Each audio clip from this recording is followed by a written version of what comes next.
Everyone, today I'm going to introduce you another forklift of ours. It's called CPD15 TVL. This forklift, it comes with 3 wheels, which means it has smaller cutting radius. On top of that, it comes with side shift and fork positioning. If you can come closer, I'm going to show you. When we have the machine on, you can see all the data you need on the screen, including the operating hours, including the battery level and the gear positions. The seat is adjustable. You can bring it forwards and backwards.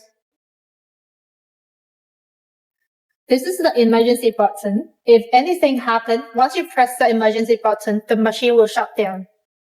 The machine comes with lithium-ion battery, and the charger is very simple. It's single phase 15 amp.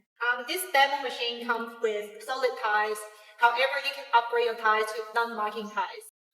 If you're in the food industry and you want to upgrade your machine to the cold storage version and you can drive it in the freezer, there's an option that called cold storage upgrade.